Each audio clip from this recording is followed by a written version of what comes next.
It's got off to a really nice start. A little scrappy on the backside, I would say. Just missed a couple of easy up and downs.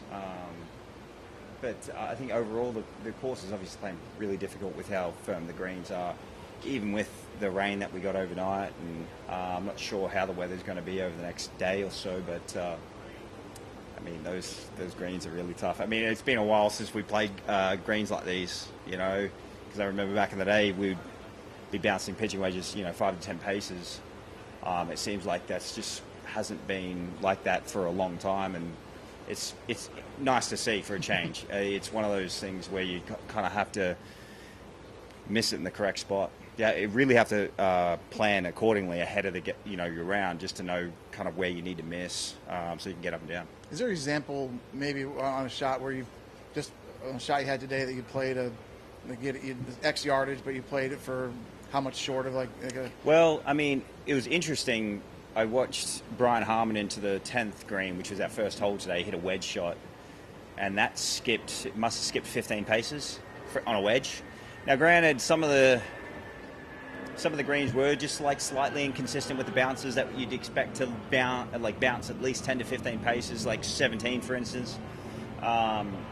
After playing those first, 7 holes, you're thinking, okay, we're going to get at least a good, 10 to 15 bounce here. But Brian hit a great shot, going, into that green, landed kind of at the top of the hill and kind of just trickled over. So it was, once again, it's a really difficult golf course. It's tough, really tough golf course. It's long. It's playing pretty strong today, especially with that northwesterly. It started southwesterly and then kind of switched to like a west-northwest. And I think that's kind of what we're going to have the rest of the week. But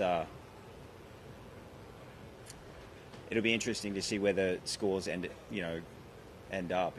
Typically, if you don't see anything like kind of lower than 7, kind of in the first round, sometimes it doesn't get to, it goes kind of like low teens. So, in the past, this course is kind of, the winning score has been 16 under par. I think it's going to be a little bit, kind of harder than that. Is this a good? I mean, do you like having this kind of test the week before a major? Yeah, 100%. You'd rather this test than something where it's super easy and it's super receptive. We don't know what we're going to get next week in, Valhalla. Last time I played there, we had a boatload of rain and it was soft.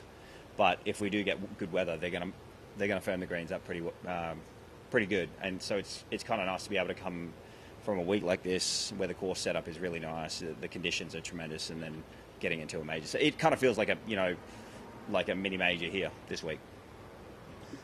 They flipped for you, they had to flip 9 because of the rain and yes. Starting off the teeth of this course, holes 1 through 4 in difficulty are on that your first 9 today. Yeah. Like to get that out of the way? Or would are you talking about the this side? Yeah, the first side you played is the tougher side statistically. Yeah, I actually played really good on the tough side. So, yeah, 16, 17, 18 is like, it's no snack, you know what I mean? And then,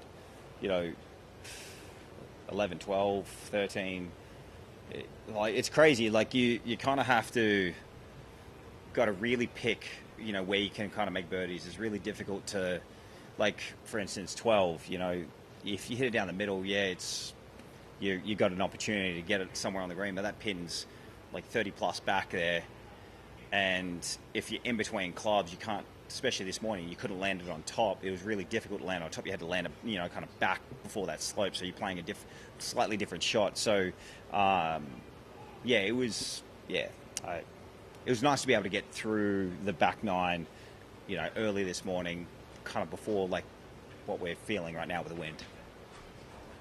Good. Thanks.